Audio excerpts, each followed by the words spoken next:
നിർബന്ധിത വിവാഹത്തിന് വിസമ്മതിച്ച ടിക്ടോക്കറെ വിഷം കൊടുത്തു കൊന്നു. പാകിസ്ഥാനിലെ സിന്ധ് പ്രവിശ്യയിലെ വീട്ടിലാണ് സുമീറ എന്ന ടിക്ടോക്ക് കണ്ടന്റ് ക്രിയേറ്ററായ യുവതിയെ സംശയാസ്പദമായ സാഹചര്യത്തിൽ മരിച്ച നിലയിൽ കണ്ടെത്തിയത്.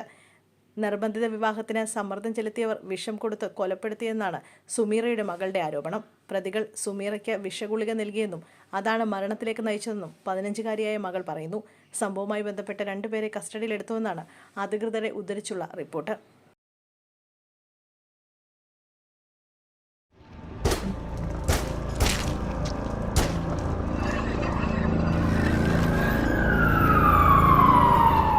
മദ്യപാനിയായ ഭർത്താവിന്റെ ക്രൂരതകൾ സഹിക്കാനാകാതെ 27-കാരി 3 പെൺമക്കളെ വിഷം കൊടുത്തു കൊന്നു. മുംബൈയിലാണ് സംഭവം.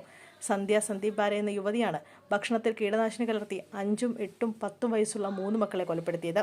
ഛർദ്ദിച്ച് കുഴഞ്ഞു വീണ കുട്ടികളെ ഉടൻ ആശുപത്രിയിൽ എത്തിച്ചെങ്കിലും രക്ഷിക്കാനായില്ല. സംഭവത്തിന് ശേഷം സ്ത്രീ സ്വയം പോലീസിൽ കീഴടങ്ങി.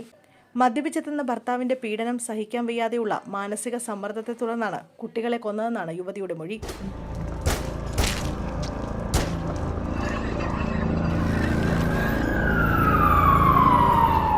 കൊല്ലം പത്തനാപുരത്ത് ക്ലിനിക്കിൽ കയറി വനിതാ ഡോക്ടറെ പീഡിപ്പിക്കാൻ ശ്രമിച്ച യുവാവ് പിടിയിൽ. പത്തനാപുരം കാരമൂട് സ്വദേശി സൽത്താനാണ് അറസ്റ്റിലായത്. വനിതാ ഡോക്ടറെ വായിൽ തുണി തിരികെ കയറ്റിയ ശേഷം പീഡിപ്പിക്കാൻ ശ്രമിക്കുകയായിരുന്നു. ഡോക്ടർ ഇയാളിൽ നിന്ന് ഓടി രക്ഷപ്പെട്ട് നാട്ടുകാരെ വിളിച്ചുകൂട്ടുകയായിരുന്നു.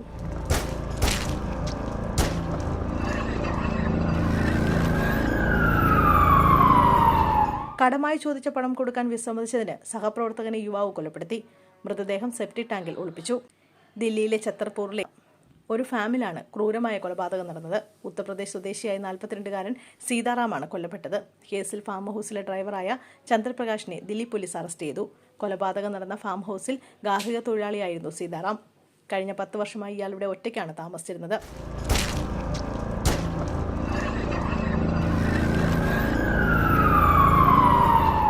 ഭാര്യയെ കോടാലി കൊണ്ട് തലക്കടിച്ച് കൊലപ്പെടുത്തിയ ശേഷം ഭർത്താവ് ആത്മഹത്യ ചെയ്തു.